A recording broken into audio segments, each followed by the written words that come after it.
Namaskar and welcome to my class. Today we will discuss about law of variable proportion. तो आज की class में हम law of variable proportion के बारे में समझेंगे। लॉ ऑफ वेरिएबल प्रोपोर्शन जो है इकोनॉमिक्स का एक रूल है, so that is applicable everywhere.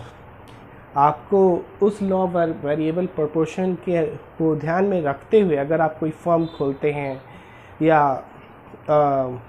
कोई भी इंडस्ट्री खोलते हैं, कोई आपका एक पर्टिकुलर लैंड है उसमें आप प्रोडक्शन करते हैं फसलों का, तो उसको किस तरह से करें या कितना चीज़ों को डालें उसको समझने का हम प्रयास करेंगे।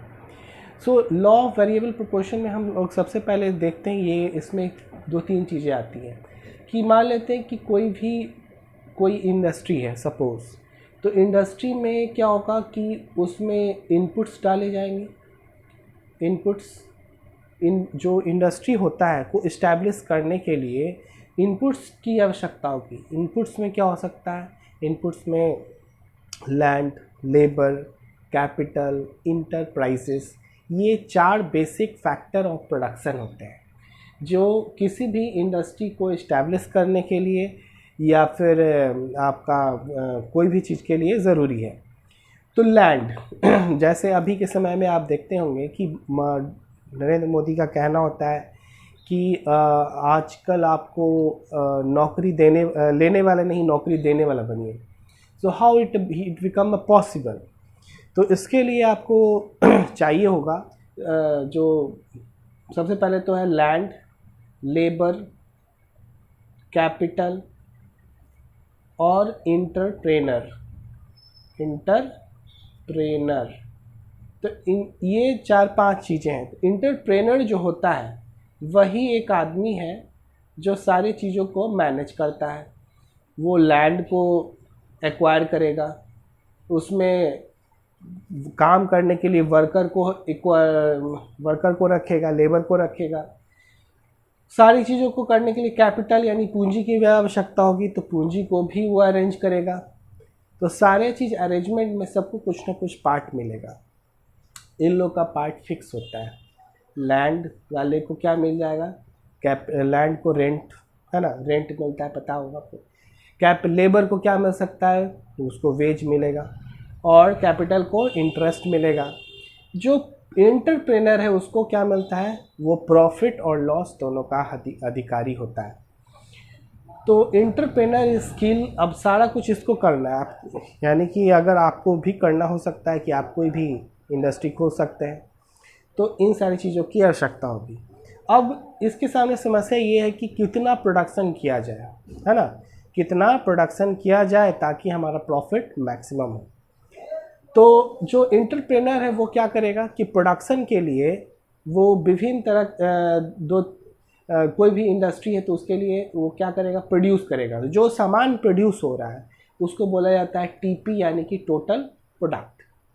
तो टोटल प्रोडक्ट, कुछ चीज़ें क्या होता है कि स्थिर होती हैं, जैसे कि पूरा आपका ये पर्टिकुलर एरिया, कि अगर खेती ले लेते हैं कि ये आपका फील्ड है, एग्रीकल्चर फील्ड है, तो एग्रीकल्चर फील्ड में आप इसको चेंज नहीं कर सकते हैं। That is the fix. इसको बोला जाता है फिक्स कॉस्ट, है ना। जैसे कोई भी इंडस्ट्री भी खोलते हैं तो आपको फिक्स कॉस्ट, एक होता है वेरिएबल कॉस्ट। फिक्स कॉस्ट तो आपको इंडस्ट्री को एस्टैब्लिश करना है, दुकान लेनी है तो उसमें सब कुछ सेटअप करना पड़ेगा। उसके बाद दुकान को रन करने के लिए जो प्रोडक्ट निकलेंगे उसके लिए रॉ मटेरियल चाहिए, कच्चा सामान चाहिए। तो वो चीज़ें वो आपका इनपुट्स कहलाया।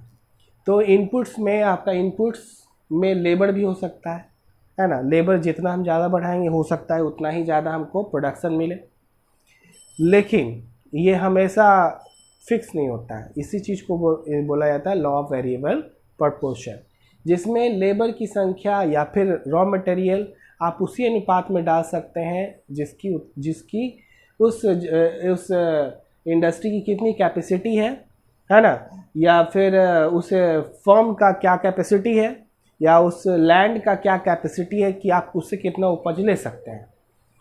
तो सबसे पहले हम बात करते हैं कि लैंड की, ये इनपुट्स में हम आते हैं इनपुट्स में हम सबसे पहले समझ लेते हैं कि टोटल प्रोडक्ट क्या होता है।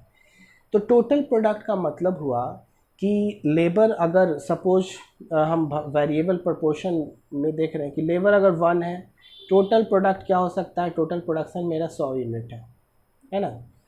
लेबर को हमने 2 कर दिया, तो हो सकता है कि हमारा बढ़ कर के जो ये है वो 200, एक था 100 तो दूसरा हो गया 220 हो सकता है ना। तीसरा जो है हो सकता है कि 240 हो जाए, 200 की जगह अब तीसरा बढ़ रहा है ना, 100 बढ़ रहा है। पहला में 100 यूनिट बढ़ा, दूसरा में 120 बढ़ा, हो सकता है तीसरा में 130 बढ़ जाए। 130 बढ़ेगा तो कितना हो जाएगा, यानी कि 350, टोटल प्रोडक्शन हो जाएगा 350। लेकिन हमेशा ये बढ़ता नहीं रहेगा, फिर क्या होगा कि आप जैसे और ज़्यादा बढ़ाएंगे तो आपका फिर से गिरना स्टार्ट हो जाएगा कि 110 हो सकता है, फिर हो सकता है आपका और घट करके 100 हो जाए, छठा में 90 हो जाए, ऐसे करते करते ये 0 भी हो सकता है और आगे जाइएगा तो नेगेटिव भी जा सकता है। मतलब कि आप लेबर बढ़ाते चले गए, उससे कोई फ़ायदा नहीं है। लेबर उतना ही तक बढ़ाइए जहाँ तक आपका मैक्सिमम टोटल प्रोडक्शन बढ़ सके। टोटल प्रोडक्शन बढ़ जाएगा, उससे आप टोटल प्रॉफिट ले सकते हैं। तो इन्हीं चीज़ों को ये लॉ ऑफ वेरिएबल प्रोपोर्शन बताता है कि हमको लेबर या फिर रॉ मटेरियल कितना दूर तक बढ़ाना चाहिए, है ना। हम एक्स्ट्रा करते जाएंगे तो उससे ज़्यादा करने से कोई फ़ायदा नहीं होगा।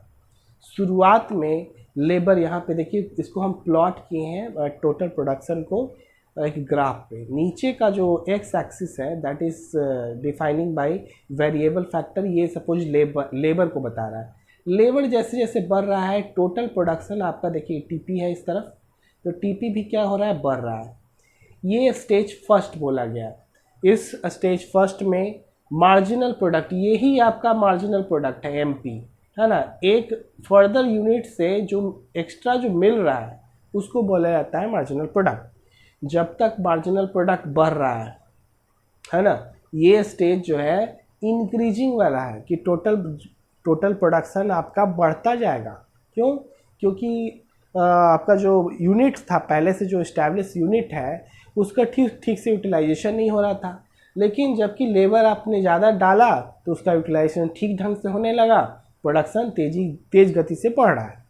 लेकिन एक सीमा के बाद मार्जिनल प्रोडक्शन, यानी कि जो एक्स्ट्रा जो लेबर आप रख रहे हैं उससे मिलने वाला प्रोडक्शन है वो क्या हुआ, गिरना स्टार्ट हो गया, है ना। एमपी गिरना स्टार्ट हो गया। तो जब एमपी गिर रहा है, जब तक वो पॉजिटिव है तब तक क्या हो रहा है कि हमारा टोटल प्रोडक्शन भी बढ़ रहा है, लेकिन डिक्रीजिंग रेट से बढ़ रहा है। MP when MP is decreasing, total TP increasing but at a diminishing rate, है ना। वो बढ़ रहा है लेकिन घटते हुए दर से बढ़ रहा है। एक समय एमपी जब 0 हो गया, मार्जिनल प्रोडक्ट जब 0 हो गया, यहाँ पे क्या होगा 0, तो एमपी जब 0 हुआ तो यहाँ टोटल प्रोडक्शन आपका मैक्सिमम हो गया। इससे यहीं तक आप प्रोडक्शन कर सकते हैं, यानी कि इनपुट्स आप यहीं तक डाल सकते हैं।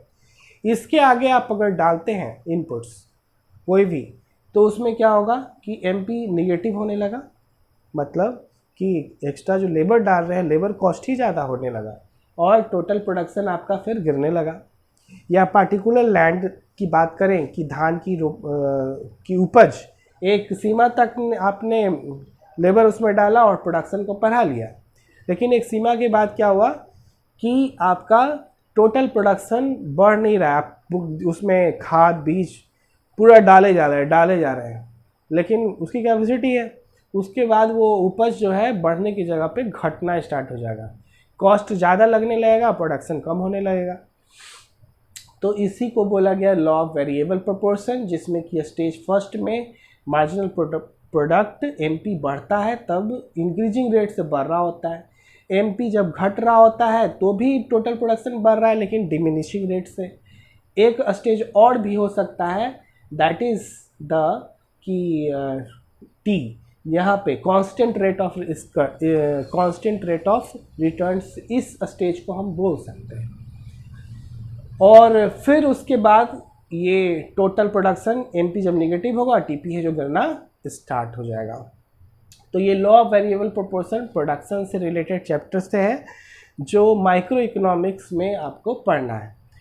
तो ये जो है इकोनॉमिक्स का पार्ट है, ये आपका इंटरमीडिएट और ग्रेजुएशन और एमए तक में ये आता है। तो एक महत्वपूर्ण सूचना कि आपको समझ में आया हो और इसके अलावा मैं एक चीज़ और डिस्क्राइब कर दूं कि जिनको लाइव क्लास पढ़ना चाहते हैं, है ना, फेस टू फेस, वो इस नंबर पे कांटेक्ट कर सकते हैं 9334419344। ठीक है, ये मोबाइल नंबर पे आप व्हाट्सएप या फिर मैसेज कर सकते हैं या कॉल कर सकते हैं। इसमें ग्रेजुएशन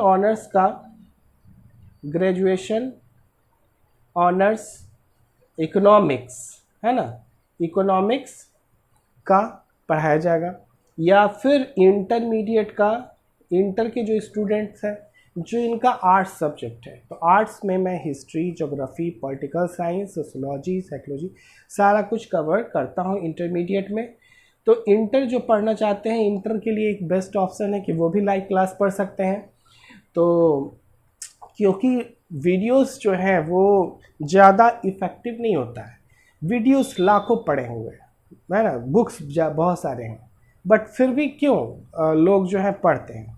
लाइव क्लास में वो मन ही वो जो है आपको बोला जाए उस तरह से देखना बोर्डिंग टाइप से हो जाता है, लोग नहीं पढ़ पाते हैं।